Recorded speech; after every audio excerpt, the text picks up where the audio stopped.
وہ لوگ جن کے دل کے در و دیوار پیاسے ہیں، جو چاہتے ہیں کہ ایسا ناطہ ہو جائے اس زندگی میں کہ زندہ خدا کو پالیں، میری تعلیمات، میری کتابیں، خدا نے کہا ہے یہ میرے اعزاز الہی ہیں۔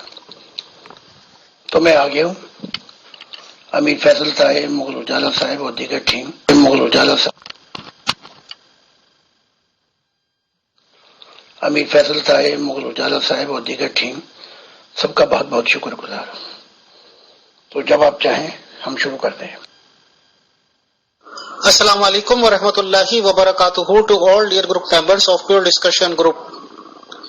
آج ہم ایک بار پھر سے محترم زاہد خان صاحب کا پرخلوص استقبال کرتے ہیں پیور ڈسکشن گروپ میں اور ان کو ویلکم کہتے ہیں، اور آج سے ہی ہم تھوڑا سا ایک نیا معاملات شروع کر رہے ہیں کہ محترم زاہد خان صاحب سے بات چیت کرنے کے لیے کم سے کم ایک ممبر کو انشاءاللہ انوائٹ کیا کریں گے، اور کبھی کبھی ایسا ہو سکتا ہے یہ تجربہ کرنے کے بعد کہ ایک ٹائم میں 2 ممبر بھی آنے لگیں۔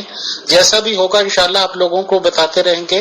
تو جو لوگ بھی خواہش مند ہوں محترم زاہد خان صاحب سے بات چیت کرنے کے، تو وہ انتظامیہ یا administration of pure discussion group کو اپنا نام لکھاتے رہیں، تو ہم انشاءاللہ اکارڈنگلی کرتے رہیں گے۔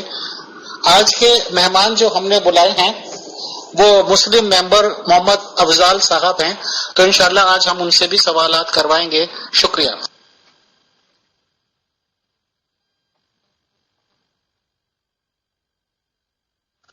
محترم زاہد خان صاحب، کیونکہ آج سے ہم ایک نیا طریقہ شروع کرنے جا رہے ہیں، تو کائنڈلی آپ یہ بتائیں کہ جو بھی نبی ہو کر گزرے ہیں، چاہے وہ 1400 سال پہلے حضور محمد صلی اللہ علیہ وسلم پروفٹ آف اسلام ہو، اور کیونکہ آپ بھی ان کو نبی ایکسپٹ کرتے ہیں جو لگ بھگ 150 سال پہلے مرزا غلام احمد قادیانی صاحب تشریف لائے تھے دنیا میں، تو ان لوگوں کا کیا طریقہ تھا؟ اپنی تبلیغ تو یہ کرتے ہی ہوں گے، تو کیا کوئی بھی ان سے سوال کرنے آ جایا کرتا تھا تو اس کے جواب دیا کرتے تھے، یا ان لوگوں کا کیا طریقہ تھا کہ کوئی سوال کرنے آئے کسی کے جواب دے دیں اور کسی کے نہ دیں اور اپنا اس میں حق یوز کریں؟ پہلا سوال بتائیں۔ شکریہ۔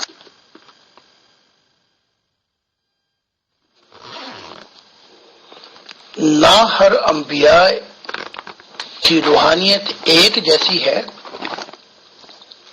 اور نہ انبیاء کے درجات ایک جیسے ہیں، اور نہ ان کا رافعہ۔ تو ہر نبی جو ہے وہ اپنی روحانیت کے بل بوتے پہ جواب دیا کرتے تھے۔ تو پھر ایسے دور بھی آئے ان نبیوں کی زندگی میں کہ جب بہت شدت چھا گئی، لوگ طرح طرح کے سوال کرتے تھے، تو پھر انہیں روک دیا گیا، جیسے محمد عربی نے کہ اے ایمان والو، پھر وہ اور باتیں بھی کھول دی جائیں گی جن سے تم تنگ ہو جاؤ گے۔ اب میں اپنی بات کر سکتا ہوں کہ میں نے ہمیشہ یہ کہا ہے، جو چاہو سوال کرو۔ میں عقل کل نہیں ہوں، لیکن میری مشاہدات اور میری روحانیت نے بہت سفر کیا ہے، تو میں اس روحانیت اور اس سفر کو دیکھ کے آپ کو جواب دے سکتا ہوں، اور اگر نہیں دے سکتا تو پھر میں بھی بشر ہوں۔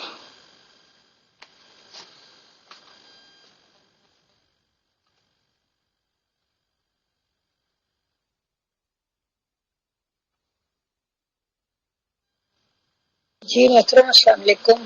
مجھے یاد پڑتا ہے کہ رسول اللہ صلی اللہ علیہ وسلم نے سوالات سے بعض اوقات بیزاری کا اظہار اس لیے فرمایا کہ بعض لوگوں نے عجیب بے تکے سوالات پوچھنے شروع کر دیے۔ مثال کے طور پہ یہ بتائیں میرا باپ کون ہے، اور اس طرح کے بے معنی سوال۔ مقصد یہ تھا کہ اپنے دین میں اضافے کے لیے سوال پوچھو، اپنی روحانیت کو بہتر کرنے کے لیے پوچھو، نہ کہ اس طرح کے بیکار قسم کے سوالات۔ محترم زاہد خان صاحب، چھوٹی سی ایک وضاحت سی دے دیجیے گا۔ آپ نے اس آڈیو کے لاسٹ میں شاید یہ کہا ہے کہ اگر آپ سوالوں کے جواب دے پاتے ہیں تو پھر آپ ٹھیک ہیں، ادروائز کچھ ایسا کہا آپ نے کہ اگر آپ سوالوں کے جواب نہیں دے پاتے تو آپ بھی ایک بشر ہیں. تو میرے خیال سے بشر تو ہر ایک نبی کو مانا جاتا ہے سر الٹیمیٹلی، چاہے وہ پروفٹ آف اسلام جن کو سب سے بڑا کہتے ہیں یہ لوگ، یا کوئی بھی نبی ہو، تو بشر تو ہر ایک نبی ہے. تھوڑا سا یہ میں نہیں سمجھ پایا، پلیز تھوڑا سا اس کی وضاحت کر دیجیے. شکریہ.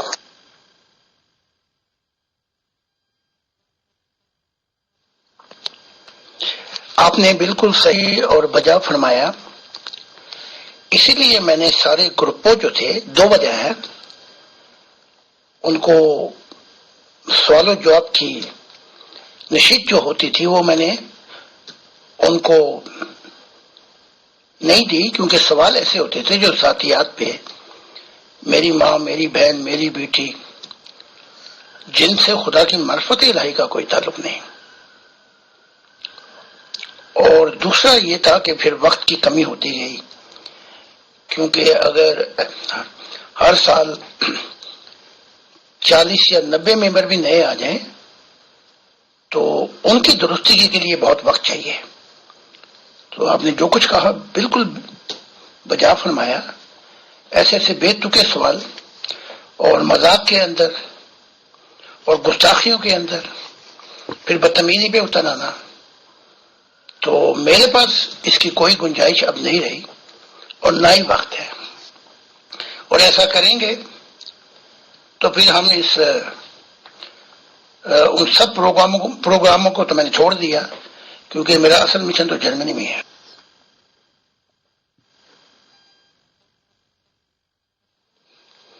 جی میں پھر وضاحت کر دیتا ہوں. جیسا کہ میں نے کہا تھا کہ ہر نبی اپنی روحانیت، اپنی کشف، اپنے مشاہدات اور اپنے سفر سے وہ جو کچھ دیکھتا ہے یا تجربہ کرتا ہے اس کی روشنی میں وہ کتاب بھی لکھتا ہے، بتاتا بھی ہے. بشر تو ہم سب نبی ہیں. تو یہاں میں نے بشر اس لیے کہا کہ کیونکہ میرا مشاہدات، میرا سفر بہت لمبا ہے، تو ان کو دیکھ کر جو راز الہی میں نے پائے میں جواب دے سکتا ہوں. لیکن ایسا بھی ہو سکتا ہے کہ کوئی ایسا سوال آ جائے جسے خدا سے پوچھنا پڑے، تو میں کوئی قباحت محسوس نہیں کرتا یہ کہنے میں کہ بھائی میں بھی بشر ہوں، اس سوال کے جواب کے لیے پھر ہمیں بھی دعا کرنی پڑے گی، اور خدا کی ذات جو ہے وہ بڑی مہربان ہے، وہ ہمیں دکھا رہی ہے. تو میں نے یہاں پہ وہ چیز رکھ چھوڑی ہے کہ میں عقل کل نہیں ہوں.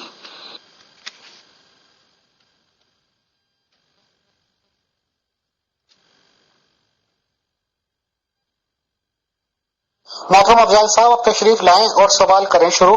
شکریہ میرے بھائی.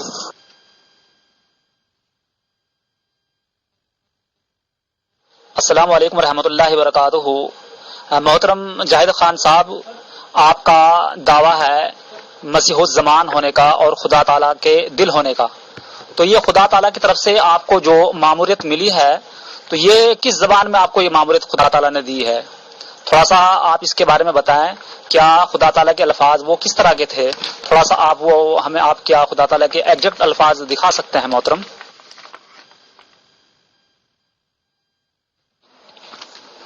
وعلیکم السلام افضل صاحب. ہر نبی کو اس کی زبان میں خدا ہم کلام ہوتا ہے، اور وہ جو اگر ایگزیکٹلی الفاظ آپ چاہتے ہیں تو وہ یہ عطر صاحب میری کتاب سے وہ دکھا دیں گے، جو خدا کے ہو بہو وہ الفاظ جو اس نے کہے. اس کے بعد یہ ہوتا ہے کہ مجھ سے خدا جو مخاطب ہوا وہ میری زبان میں مخاطب ہوا ہے، کوئی عبرانی زبان میں مخاطب نہیں ہوا. موسیٰ سے اس کی زبان میں، محمد عربی سے اس کی زبان میں، اور مجھ سے میری زبان میں. تو ہوتا یہ ہے کہ حق تعالیٰ کی ذات جب الہام وحی یا اس سے آگے ہم کلامی کرتی ہے تو اس کو انہی الفاظ میں بیان کر دینا یہ بہت دشوار ہو جاتا ہے، چاہے وہ قرآن ہو، تورات ہو، انجیل ہو. تو وہاں جو جا کے اگر اس مضمون کو میں صحیح بیان نہ کر سکوں تو پھر میں قصوروار ہوں، اور اگر وہ ہو جائے تو یہ خدا کی عنایت اور اس کی مہربانی تھی۔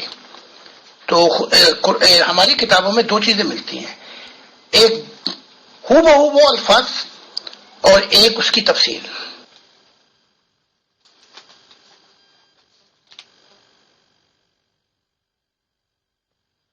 جی محترم، خدا تعالیٰ کی کوئی زبان نہیں ہوتی، موسیٰ علیہ السلام کو الگ زبان میں اور حضور پاک صلی اللہ علیہ وسلم کو الگ زبان میں، بالکل اس کو کوئی قید نہیں ہوتی ہے، وہ کسی بھی زبان میں خدا تعالیٰ کلام کر سکتا ہے، اس کو کوئی بھی زبان مشکل نہیں ہے۔ تو بہرحال آپ نے کہا تو آپ ضرور دکھائیے کہ خدا تعالیٰ کی طرف سے آپ معمور ہیں، تو وہ الفاظ جو ہیں ہم دیکھنا چاہتے ہیں وہ کس زبان میں ہیں کہ خدا تعالیٰ نے آپ کو جو معمور کیا۔ بہرحال آپ دکھائیے، شکریہ۔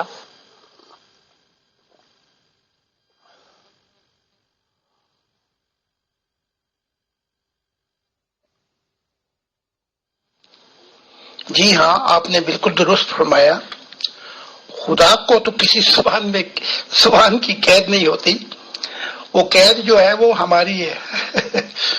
اب مجھے عربی سمجھنا ہے اور خدا کرے عبرانی میں مجھ سے ہم کلام، تو بات نہیں بنتی نا۔ تو نبیوں کی محدودیات ہیں، لمیٹیشن ہے، تو وہ باقی عطر صاحب بھیج دیں گے اردو میں بھی آپ کو وہی کلام جو نکلا ہے خدا کی زبان سے۔ تو خدا کی لمیٹیشن تو ہرگز نہیں ہے، وہ معاملہ ہمارا ہے۔ جیسے خدا کہتا ہے قرآن نے ہم نے اس کو عربی زبان میں نازل کیا، اب خدا ان سے بولتا انگلش عربی والوں سے یا کسی اور زبان میں، تو عربی والوں کو کیا سمجھ آنی تھی؟ تو وہ آپ کی بات آدھی ٹھیک ہے، خدا کی کوئی قید نہیں، وہ جو قید جو ہے وہ ہماری ہے، ہماری محدودیات ہیں۔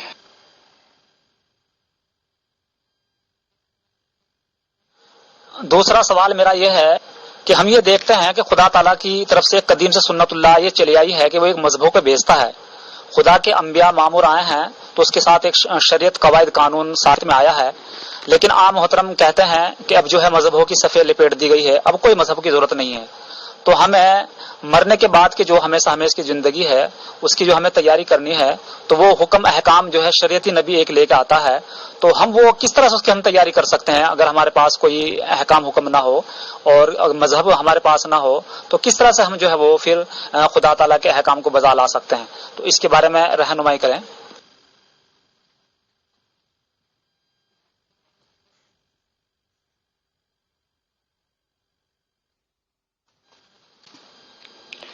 شریعت ایک ایسا فعل ہے جس سے تمیز ہوتی ہے گناہ میں اور سچائی میں۔ اچھا، اب یہ جو شریعت آئی تھی موسیٰ کے وقت میں، وہ کہتی یہ تھی کہ اگر کوئی شخص زنا کرے تو سنسار کر دیا جائے۔ جب یہ مقدمہ عیسیٰ کے پاس آیا، جسے آپ عیسیٰ ابن مریم کہتے ہیں، تو انہوں نے شریعت پہ عمل کرنے سے انکار کر دیا اور معاف کر دیا اور کہا پہلا پتھر وہ مارے جس نے خود یہ برائی یا زنا نہ کیا ہو۔ وہاں سارے انسان ہی کھڑے ہوئے تھے۔ اچھا، اس کے بعد میں جو آپ کو سمجھانا چاہتا ہوں، ابھی تک جتنی بھی شریعت مذہب جو آئے ہیں وہ فرشتوں کی طرف سے آئے ہیں، جسے ہم بالواسطہ ڈیمینشن کہتے ہیں۔ فرشتے بھی مخلوق ہیں اور ذرا ہمارے سے اچھی مخلوق ہے، ان کے روحانیت زیادہ ہے، لیکن ڈائریکٹ ڈیمینشن میں جب آپ داخل ہو جائیں خدا کے، تو وہاں کی تعلیمات اور ہوں گی کیا براہ راست۔ وہ جو تعلیمات ہے وہ فرشتے ہم کلامی نہیں کرتے، خدا خود آ جاتا ہے۔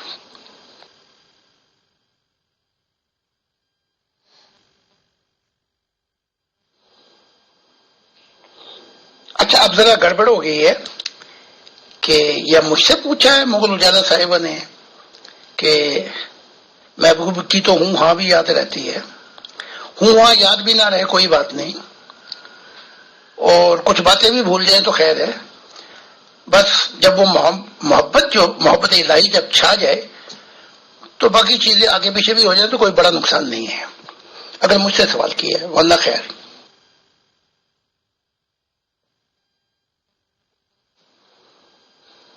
اب فرشتوں کا تو اختیار ختم ہو گیا کیونکہ میں نیا آدم ہوں, میں نے خدا کا مشن پورا کیا. تو اب بھی قانون اور قاعدہ وہی ہے, یعنی کہ سچائی نہیں بدلتی, سچائی کا اظہار بدل جاتا ہے. خدا نے کہا کہ اس جمہوریت کے جو قانون ہیں انہیں چلنے دے,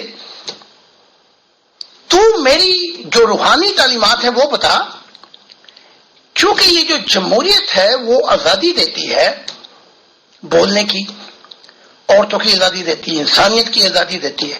بہت سے مذہب یہ بھی آزادی نہیں دیتے, یعنی کہ عورتوں کو 2 گواہی ہو تو 1 گواہی ہوگی. تو 80 سال کے بعد خدا نے کہا یہ جمہوریت جو ہے, یہ جو انسانی حقوق ہیں, یہ داخل ہوں گے خدا کی محبت کی تعلیمات کے اندر, خدا کے نظریے میں. تب یہ جمہوریت جو ہے وہ خدا کی محبت کا رنگ اختیار کر جائے گی, اور جو میری تعلیمات ہیں یہ جڑ ہیں, جہاں سے ایک نیا دور شروع ہو جائے گا. تو اب جو یہ جمہوریت ہے میں ان سے لڑنا شڑنا شروع کر دوں, یا اسلام کی شریعت یہاں اسلام میں لاگو کروں, تو وہ پرانا دور گزر چکا ہے.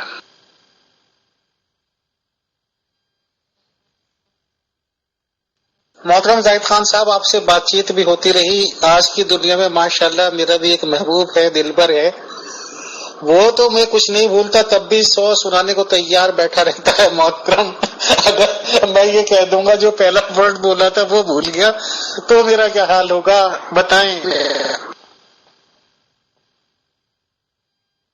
محترم, ہم آپ کی بات سے یہ سمجھے ہے کہ اب شریعت کی اور مذہب کی کوئی ضرورت نہیں ہے.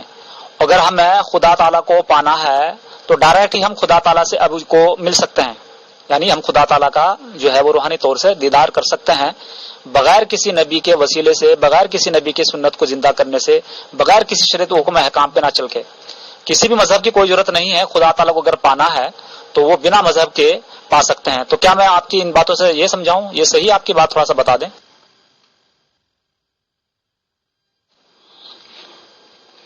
بس فرق ہے امیر فیصل صاحب محبوبوں کا. ہمیں بھی بڑے محبوب ملے تھے تو ہم تو سب کچھ بھول گئے, ہمیں اب ایک ہی محبوب یاد رہا. تو بات کہاں سے ہو رہی ہے, ہم بھول گئے ہر بات مگر تیرا پیار نہیں بھولے, کیا کیا ہوا دل کے ساتھ. تو ہر کسی کے محبوب جو ہے وہ اپنے محبوب کے ساتھ ہوگا, ہم اپنے محبوب کے ساتھ ہوں گے. تو بس اتنا سا فرق ہے. تو آپ لگے رہیں جس محبوب کے ساتھ بھی ہیں, لیکن محبت کو نبھانا ہے اور وفا کو بھی نبھانا ہے.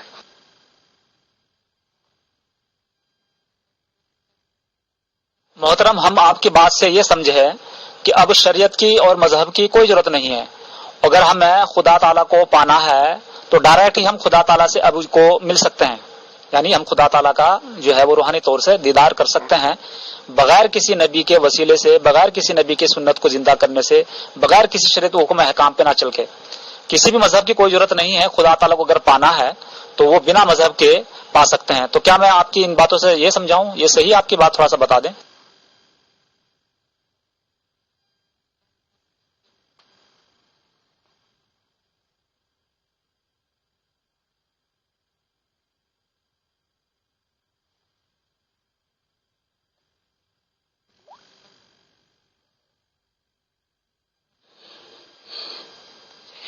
اب دیکھیں نا, خدا نے مجھے کہا تھا کہ یہ زمین انبیاء سے بچ جائے گی,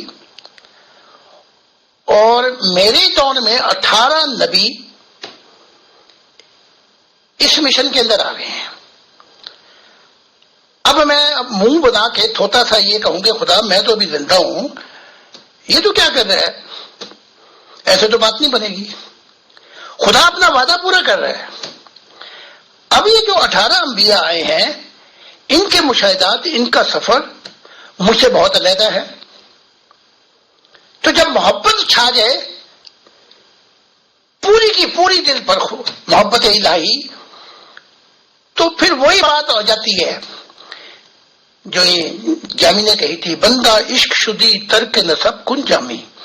جب الفت اور محبت کی دنیا میں پہنچ جاتا ہے.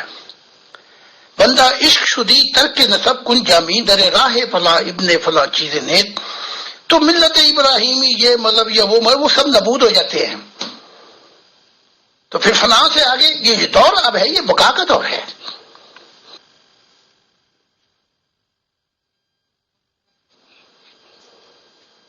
جی افضال صاحب، میں آپ کو تھوڑی سی تشریح کر دوں.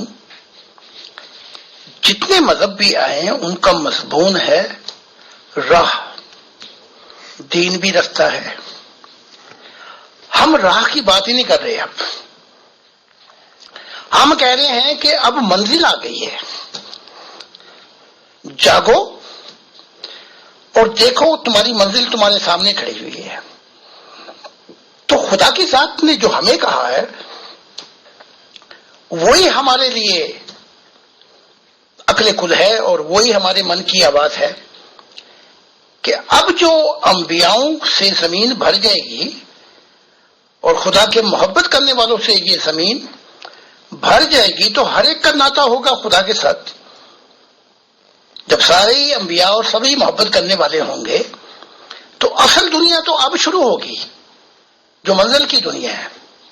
تو جو ہم سے خدا نے کہا کہ وہ جو پرانی دنیا ہے وہ لپیٹ دی گئی ہے، اب یہ نیا دور ہے.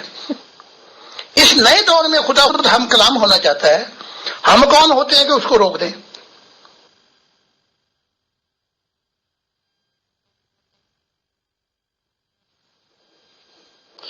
جس محبوب کو آپ نے جس طریقے سے پایا ہے،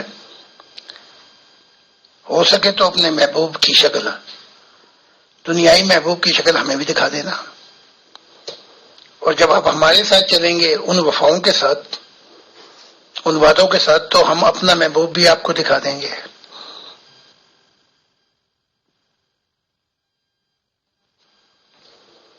جی امیر فیصل صاحب، وہ اینڈ میں نہیں ہے، میں ذرا اس سے مخاطب ہو جاؤں. عطر نبی سے وہ 21 یا 23 یا 24 صفحے پر ہے کہ خدا نے کہا کہ جب جو الفاظ کہوں تو بھی کہے.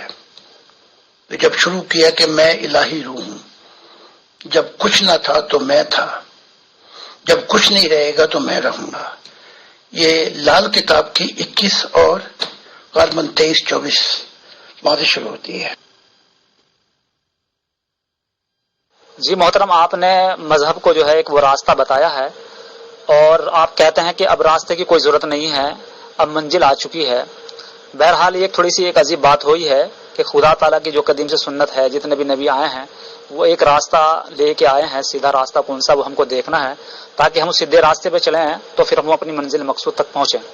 بہرحال یہ ایک عجیب سی بات ہوگی ہے کہ بنا راستے کے ہم منزل مقصود تک نہیں پہنچ سکتے. آپ کہتے ہیں کہ منزل قریب آ گئی ہے. خیر بہرحال میں اگلا سوال کرتا ہوں.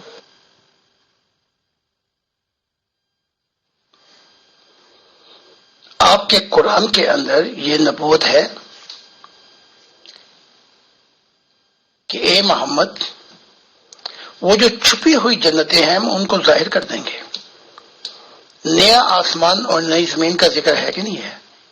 یہ منزل ہے کہ خدا کی منشا پوری ہو جائے گی، یہ منزل ہے.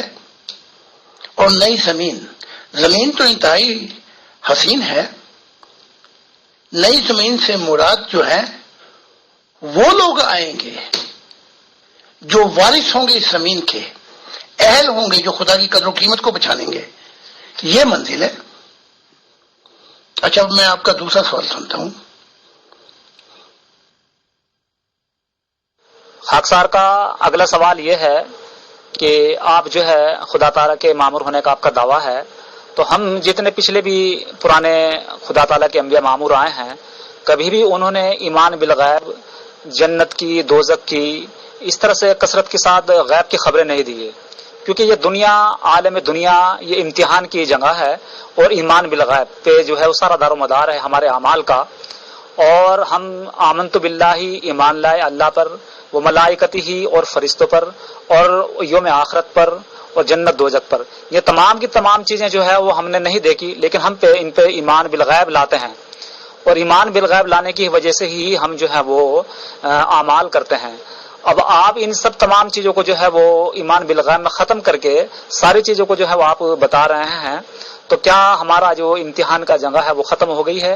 اور کیا پھر ہم ہمارے جو اعمال ہیں جو بالغیب پہ جو ہمیں بدلہ ملنے والا ہے تو پھر وہ نہیں ہمیں پھر مل پائے گا؟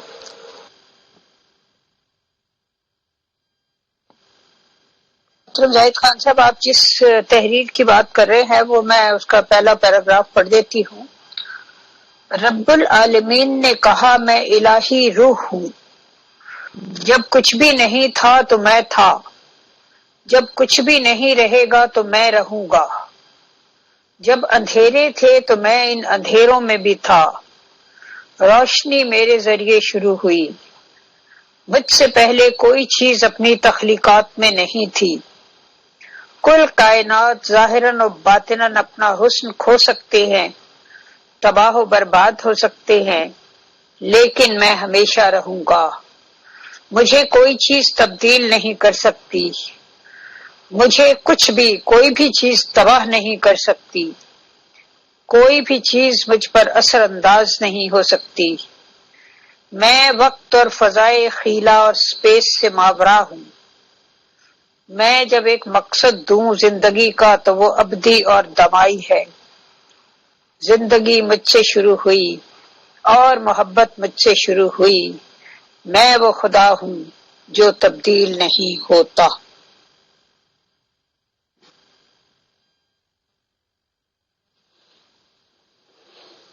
جی افضال صاحب، ایسی بات نہیں ہے، میں آپ کو قرآن سے ہی بتاتا ہوں کہ آپ سمجھ جائیں۔ پہلی جو جہاں سے شروع کرتا ہے کہ ایمان لاؤ اللہ پر، فرشتوں پر، دن دیکھیں نا، آخرت پر، موت کے بعد کی زندگی وغیرہ وغیرہ۔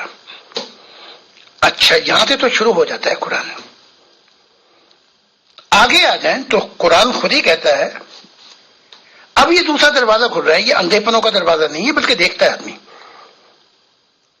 کہ ہم انہیں خوشخبری دیتے ہیں ایک دنیا میں اور آخرت میں، اور وہ پل چکا دیتے ہیں جو آخرت میں چکھیں گے، وَلِلْبُشْرَى الْحَيَاةُ الدُّنْيَا وَالْآخِرَةِ۔ اب دیکھیں نا، اب وہ غیب کا معاملہ کہاں رہا افضل صاحب؟ جب وہ پھل جو آخرت میں آپ چکھیں گے، وہ قرآن کہہ رہا ہے ہم اس زمین پہ ہی چکھا دیں گے، اور جب وہ پھل چکھیں گے تھوڑا سا، یعنی کہ کھانا پکا ہو تو آپ کو ٹیسٹ کرایا جاتا ہے، وہ کہیں گے ہم نے تو دنیا میں یہ پھل چکھ لیے تھے، وہاں انہیں پھر وہ کھانا تناول کیا جائے گا۔ تھوڑا سا آگے آ جائے۔ خاکسار کا اگلا سوال یہ ہے کہ آپ جو ہے خدا تعالیٰ کے مامور ہونے کا آپ کا دعویٰ ہے، تو ہم جتنے پچھلے بھی پرانے خدا تعالیٰ کے انبیاء مامور آئے ہیں، کبھی بھی انہوں نے ایمان بالغیب، جنت کی، دوزخ کی، اس طرح سے کثرت کے ساتھ غیب کی خبریں نہیں دی، کیونکہ یہ دنیا، عالم دنیا، یہ امتحان کی جگہ ہے، اور ایمان بالغیب پہ جو ہے وہ سارا دار و مدار ہے ہمارے اعمال کا۔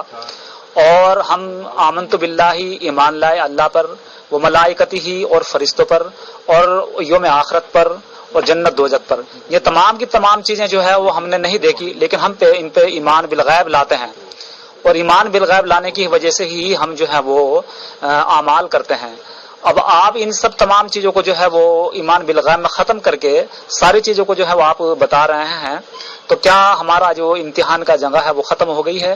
اور کیا پھر ہم ہمارے جو اعمال ہیں جو بالغیب پہ جو ہمیں بدلہ ملنے والا ہے تو پھر وہ نہیں ہمیں پھر مل پائے گا؟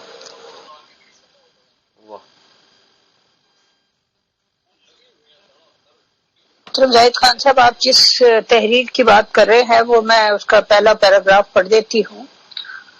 رب العالمین نے کہا میں الہی روح ہوں، جب کچھ بھی نہیں تھا تو میں تھا، جب کچھ بھی نہیں رہے گا تو میں رہوں گا، جب اندھیرے تھے تو میں ان اندھیروں میں بھی تھا، روشنی میرے ذریعے شروع ہوئی، مجھ سے پہلے کوئی چیز اپنی تخلیقات میں نہیں تھی، کل کائنات ظاہراً و باطناً اپنا حسن کھو سکتے ہیں، تباہ و برباد ہو سکتے ہیں، لیکن میں ہمیشہ رہوں گا، مجھے کوئی چیز تبدیل نہیں کر سکتی، مجھے کچھ بھی کوئی بھی چیز تباہ نہیں کر سکتی، کوئی بھی چیز مجھ پر اثر انداز نہیں ہو سکتی. میں وقت اور فضائے خیلہ اور سپیس سے ماورا ہوں. میں جب ایک مقصد دوں زندگی کا تو وہ ابدی اور دمائی ہے. زندگی مجھ سے شروع ہوئی اور محبت مجھ سے شروع ہوئی. میں وہ خدا ہوں جو تبدیل نہیں ہوتا. تھوڑا سا آگے آئے تو منزل کی راہ بدل گئی. اب وہ کہتا ہے اللہ ان اولیاء اللہ لا خوف علیہم ولا هم یحزنون. جو میرے دوست ہیں انہیں خوف اور غم سے دنیا میں نجاتے رہتے ہیں. اب یہ جنتی حالتیں ہیں. خدا کے دوستوں کو اس دنیا میں خوف اور غم سے نجات دیتے ہیں تو مراد یہ کہ وہ جنتی حالتیں زمین پہ ہی شروع ہو جاتی ہیں اور وہ مشاہدات کی دنیا میں، تجربات کی دنیا میں، یعنی موت کو پھلانگ کر وہ آخرت کی دنیا کا مشاہدہ کر لیتے ہیں. یہ خدا کے محبوبوں کی تعریف ہے. آگے آ جائیں. اے نفس سے آرام یافتہ چل اپنے رب کی طرف. لو جی یہ تو براہ راستی اور یہ ملاقات ہے. راضی ہے تم مرضی ہے، میں تجھ سے راضی تو مجھ سے راضی. فخلی فی عبادی، میرے پرستش پوجا پاٹ والے لوگوں کو مل جنہوں نے ساری زندگی مجھے چاہا. یہاں تو خدا آمنے سامنے خود ہی آ گیا ہے اور میری جنتوں میں داخل ہو جا. تو یہ ایسا نہیں ہے کہ ایمان بالغیب پر، یعنی کہ ایمان پہ ہی رکھا جاتا ہے. بس موتی جو ہیں سطح سمندر پہ نہیں ملتے، اس کو غوطہ مار کر موتی زمین کی تہ میں ملتے ہیں.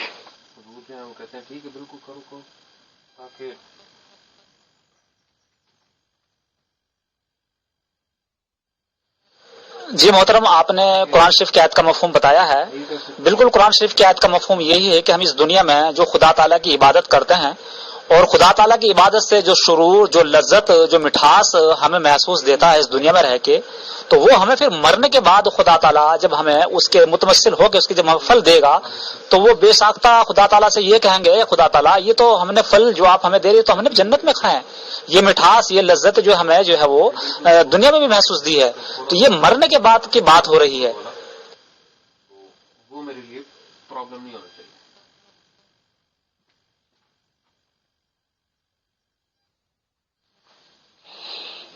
اچھا، میں آپ کی بات سے اتفاق نہیں کرتا. شیخ عبد القادر جیلانی نے خدا کی دنیا میں پہنچے اور وہاں جب وہ پہنچے تو انہوں نے یہاں تک بتا دیا کہ خدا کا روپ بھی ہے. یہاں تک بتایا کہ خدا نے میری جھنڈے جو ہیں اپنی دنیا میں گاڑے، اور یہاں تک بھی بتا دیا کہ خدا میرا نوکر بن گیا، خادم بن گیا. تو شیخ عبد القادر جیلانی جو تھے یہ موت کے بعد کی بات تھوڑی کر رہے تھے، یہ تو وہاں پہنچ گئے تھے. تو ایسی بات نہیں ہے. صوفیہ نے اپنی مشاہدات اور وہ جو سفر کیا ان کا حال بیان کیا ہے. ہمارے جو 18 نبی ہیں انہوں نے وہ پھل چکھ لیے ہیں.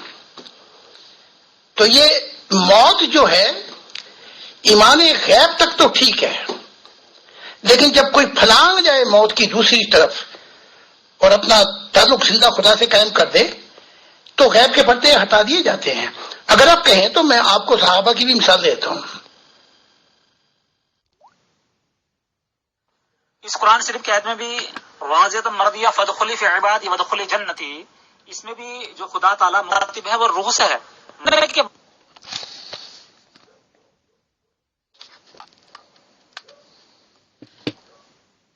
اس میں بھی جو خدا تعالیٰ مخاطب ہے وہ روح. مرنے کے بعد کے حالات بیان کر رہا ہے کہ آپ جنت میں چلے جائیں جہاں تیرا مقام اور مقام درجہ ہے. اس روح سے خدا تعالیٰ بات کر رہا ہے، مرنے کے بعد کی بات ہے، عالم دنیا کی یہ بات نہیں ہے.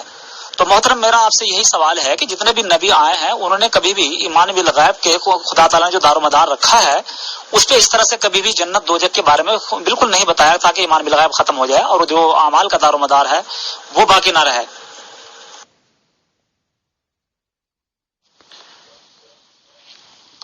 صبح کے وقت زید بن حارثہ تشریف لے کے آئے اور آپ نے کہا محمد عربی نے کہ اے زید کیسی صبح کی؟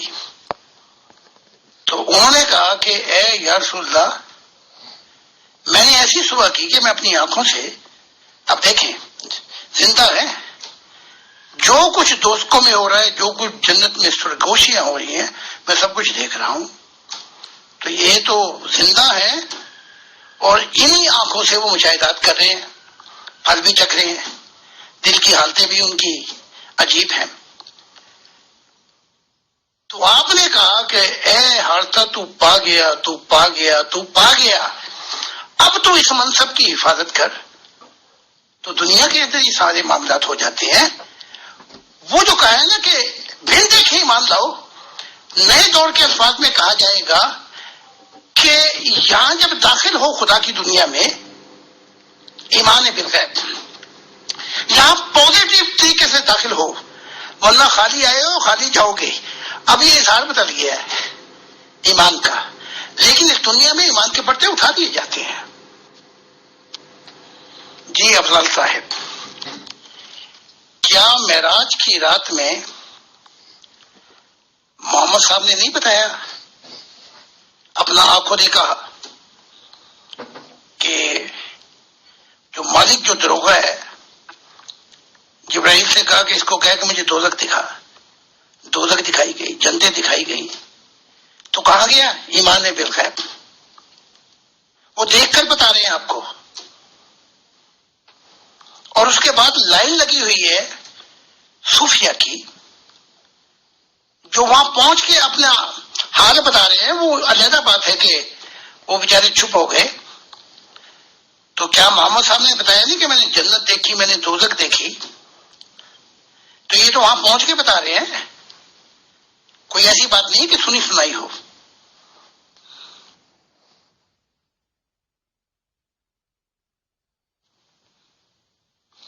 عبداللہ کا سچا خواب سوال ہے. بتایا گیا کہ یا رسول اللہ، کوئی اور بتا رہے خواب عبداللہ کا. انہوں نے کہا کہ آپ بتائیں محمد عربی کو کہ میں نے قالین کا ٹکڑا پکڑا ہوا ہے اور میں جنتوں میں پرواز کر رہا ہوں. ابھی تو عبداللہ زندہ ہے. اور آپ نے کہا کہ محمد عربی نے کہ عبداللہ نیک آدمی ہے، تو وہ دنیا میں زندہ ہے اور قالین کا ٹکڑا پکڑا ہوا ہے اور جنتوں میں پرواز کر رہا ہے. تو یہ تو آپ امام بخاری میں حدیث ہے، ذرا اس پہ غور کریں. تو ایسا نہیں ہے، میں آپ کے سامنے دلائل سے لمبی لائن لگا دیتا ہوں جنہوں نے اس دنیا کے اندر ہی پروازیں کی ہیں آخرت کی. خاکسار کا آخری سوال ہے کہ کیا خدا تعالیٰ تک پہنچنے کے لیے خدا تعالیٰ تک کا دیدار اسی دنیا میں ہو جائے تو کیا اب ہمیں کسی نبی کی اتباع کرنے کی ضرورت نہیں ہے اور کسی بھی مذہب پہ چلنے کی ہمیں ضرورت نہیں ہے، کسی بھی شریعت کو ہمیں فالو کرنے کی ضرورت نہیں ہے اور کسی بھی راستے کی ہمیں پہ چلنے کی ضرورت نہیں ہے، ڈائریکٹلی خدا تعالیٰ ہمیں جو منزل مقصود کو پہنچا دے گا. تو یہ عقل سلیم جو ہے، عقل جو انسان کی جو فطرت ہے وہ اس چیز کو نہیں مانتی، کیونکہ انسان جو ہے وہ ایک عاجز بندہ انسان ہے اور خدا تعالیٰ کے جو انبیاء مامور آئے ہیں ان کا ڈائریکٹ خدا تعالیٰ سے تعلق ہوتا ہے. تو وہی ہمیں ایک راستہ دکھاتے ہیں اس منزل مقصود تک پہنچنے کے لیے. لیکن محترم آپ کہتے ہیں کہ ہمیں اس راستے کی ضرورت نہیں ہے، تو میں یہ سمجھتا ہوں کہ ابھی ارتقا انسان کا ایسا نہیں ہوا کہ وہ بنا کسی اتباع نبی کے بغیر کرے اور کسی ایک نیک اور سچے راستے پہ چلے بغیر ہی منزل مقصود تک پہنچ جائے، ایسا ناممکن ہے. بہرحال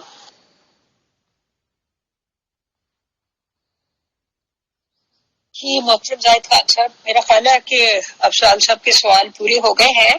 اب میں آپ سے یہ پوچھنا چاہتی ہوں کہ یہ جو وحی ہے، یہ جو لمبی عبارت ہے جس کا میں نے کچھ حصہ اوپر ایک آڈیو میں پڑھ کے سنایا، تو کیا آپ کہاں پہ تھے جب آپ کو یہ وحی ہوئی، اور کیا یہ ساری کی ساری عبارت ایک ہی دفعہ میں آپ پر نازل ہوئی؟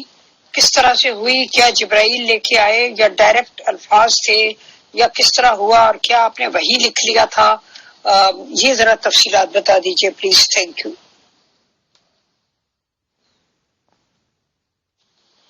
جی میں بتا دیتا ہوں. نہ جبرائیل آئے، نہ الہام، نہ وحی. خدا نے مجھے بلایا اور عالم بالا جنت میں خدا کے حضور پہنچا. میں نے سجدہ کیا. خدا نے کہا اے میرے دل، جو الفاظ میرے منہ سے نکلے تو نے اسے دہرانا ہے، اور یہ پوری انسانیت کے لیے ہوں گے کیونکہ میرا دور شروع ہو جائے گا. تو جیسے جیسے خدا پڑھتا گیا ویسے ویسے میں دہراتا گیا کہ جب خدا نے کہا میں الہی روح ہوں تو میں نے کہا میں الہی روح ہوں. تو وہ سارا خدا پڑھتا گیا، میں دہراتا گیا. اس کے بعد کی تفصیلات لکھی ہوئی ہیں جو اسی کتاب کے اندر. خدا نے اور کیا کہا اس دعا کے بعد. جو الفاظ، یہ الفاظ تو براہ راست خدا کے نکلے اور میں کھڑا ہوا تھا سجدے کے بعد. میں نے دہرائے ہیں ان کو. تو نہ وہاں فرشتے تھے، نہ جنات تھے، نہ کوئی اور مخلوقات تھی. میں خدا کے حضور کھڑا ہوا تھا.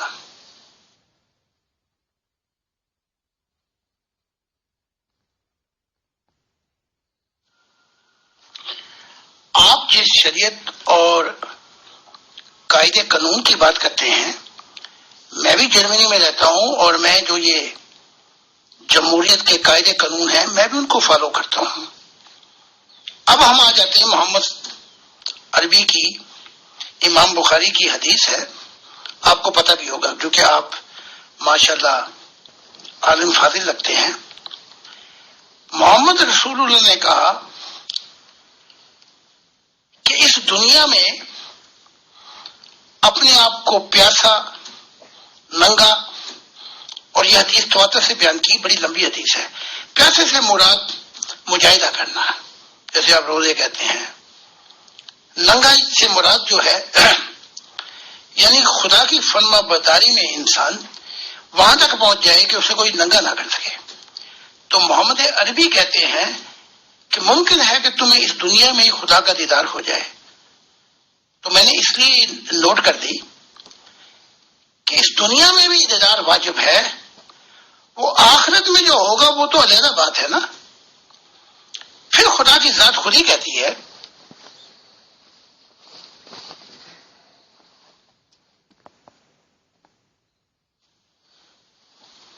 کہ تم مجھے یاد کرو، میں تمہیں یاد کرتا رہوں گا، میرے شکر گزار بندے بن جاؤ. اب دیکھو نا، تین چیزیں آ گئی. فَاذْكُرُونِي أَذْكُرُكُمْ وَاشْكُرُوا لِي وَلَا تَكْفُرُونَ. یہ تین چیزیں جو ہیں آپ کو وہاں پہنچا دیتی ہیں. 3 دفعہ کا تقویٰ آپ کو وہاں پہنچا دیتا ہے کہ پھر چاہے آپ پہ وہ شریعت کا وہ جو خاچہ تھا آپ اس پیڑے سے نکل جاتے ہیں. 3 دفعہ کے متقیوں کی تعریف اور ہے. تو آپ مجھ سے اتفاق کریں یا نہ کریں یہ آپ کا حق ہے، لیکن جو میرا جواب ہے وہ میں نے آپ کو دے دیا ہے.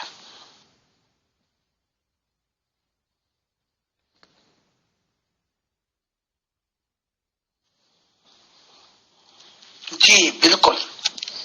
مراد یہ ہے کہ اندھے میں اور جو بینا دیکھ رہا ہے وہ دونوں برابر نہیں ہو سکتے. تو میں یہی تو کہہ رہا ہوں آپ کو، الفاظ بدل جاتے ہیں، اظہار بدل جاتا ہے. تو مذہب کی دنیا کے بعد جو دنیا شروع ہوتی ہے وہ روحانیت کی دنیا شروع ہوتی ہے. اب جو یہ دور ہے یہ روحانیت کا دور ہے. آپ اس کو کسی مضمون میں سمجھیں تو جو ہی آپ کی روحانی حصے کھلتی ہے تو ایمان بالغیب بھی اٹھ جاتا ہے. میں یہی بتا رہا ہوں آپ کو. تو روحانیت کی جو دنیا ہے وہ مذہب کی دنیا نہیں ہے. دیکھیں نا، روحانی شخص جو ہے وہ دیکھ رہا ہے اور اندھا شخص وہ کہتا ہے میں نہیں دیکھ سکتا اس لیے میں نہیں مانتا. چاہے 1000 لندن دیکھ لیں، بھائی میں نے نہیں دیکھا میں اس لیے نہیں مانتا. تو فرق آ جاتا ہے.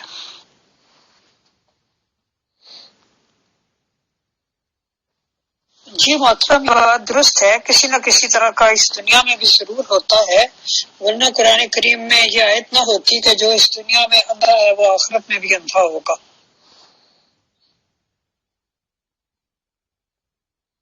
اگر محترم زاہد خان صاحب کی تعلیمات پر عمل کرنے سے اسی رفتار سے انبیاء کا سلسلہ جاری رہا تو چندوں کے دھندے کا مستقبل کیا ہوگا؟ بتائیں محترم زاہد خان صاحب. شکریہ.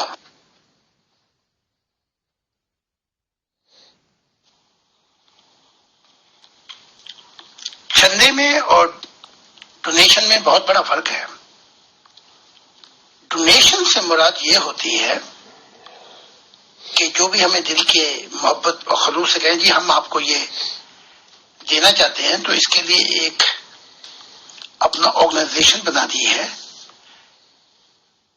کہ وہ پیسے جو ہیں وہ اشاعت پہ صرف کیے جائیں، تعلیمات پر، اخراجات پر، کتابوں کے اوپر. تو آگے جا کے یہ سلسلہ بھی ختم ہو جائے گا، کیونکہ جب خدا کے نور سے زمین روشن ہوگی، انسان قدر و قیمت جان جائے گا، تو دینے والے یہاں سب ہوں گے، لینے والا تو کوئی ہوگا نہیں. تو یہ زمین اپنے نور کو ظاہر کرے گی کہ یہ خدا کا ارمان ہے.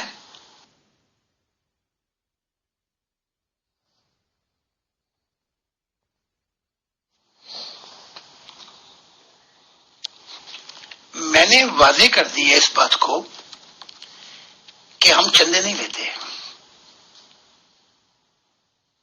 اس بات کو واضح کر دی ہے.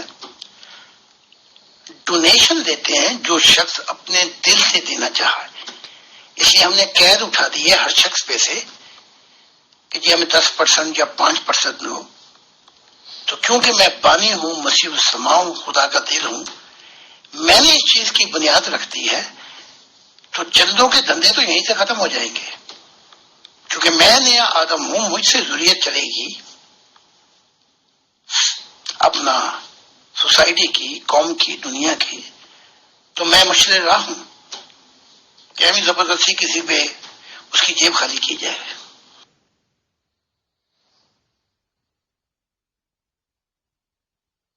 جی میں تہہ دل سے شکریہ ادا کرتی ہوں محترم زاہد خان صاحب کا اور محترم جناب افضال احمد صاحب کا. یہ نیا تجربہ اچھا رہا، کافی کامیاب رہا اور ہمیں بھی بڑا لطف آیا. ایک اور اینگل سے انہوں نے سوالات کیے. ہر بندے کا سوالات کا ایک اپنا پوچھنے کا ایک اپنا انداز ہوتا ہے، اپنا اس کا دیکھنے کا زاویہ نظر ہوتا ہے. تو اس طرح سے ایک پروگرام کو ایک نیا ٹچ مل جاتا ہے. تو انشاءاللہ تعالی اس طرح کا سلسلہ ہم جاری رکھیں گے اور ہر پروگرام میں ہم ایک مہمان کو دعوت دیا کریں گے اور اس کو 5 سوال کرنے ہوں گے.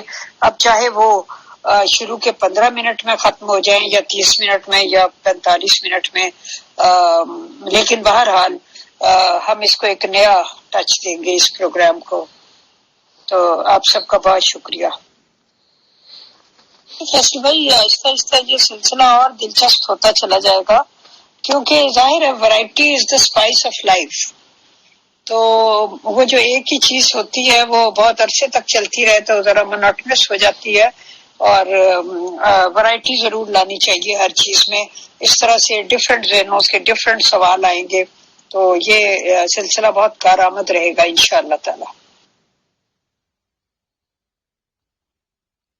بہت بہت شکریہ، بہت جزاک اللہ محترم زاہد خان صاحب، محترم افضال صاحب، کہ آپ دونوں لوگوں نے اپنے قیمتی ٹائم سے وقت نکالا اور لوگوں کو ایک نئے اینگل کے سوال و جواب مہیا کرائے. تو ونس اگین بہت بہت شکریہ محترم زاہد خان صاحب، افضال صاحب اور سبھی dear members of pure discussion group کا. جی امیر فیصل صاحب، فرائیڈے کو، سیٹرڈے اور سنڈے کو میں نہیں ہوں گا. منڈے کو خدا نے چاہا تو پھر ہم شروع کریں گے. تو آپ کا بہت بہت شکریہ، آپ کا بھی دلی طور سے شکریہ. جتنا بھی شکریہ ادا کرنا چاہوں کام میں ہے. اور مغل اجالا صاحبہ کا بھی کہ کتنی محنت کرتی ہیں اور دل سے، تاکہ ایک پروگرام جو ہے وہ پیش کیا جائے اور لوگوں تک پیغام پہنچایا جائے. اور دیگر ٹیم اور سب کا، اور جنہوں نے سوالات کیے، ضروری نہیں ہے کہ کوئی میرے ساتھ ایگری ہو، کیونکہ محمد عربی کا دور یا عیسیٰ کا دور یہودی ایگری نہیں ہوئے، اور محمد عربی کے دور میں عیسائی ایگری نہیں ہوئے، رضامند نہیں ہوئے، نہیں مانی. تو انبیاء کا کام ہے کہ اپنی تعلیمات پہنچا دینا. دل کی کھڑکی کھولنا جو ہے یہ خدا کا کام ہے. جو مثبت طریقے سے آئے گا، ایک ایسی سوچ، ایسا دل لے کے آئے گا کہ سب بکھیروں سے ہٹ کر میں خدا کو پالوں، تو خدا اس کے لیے بہت بڑی کھڑکی کھولے گا.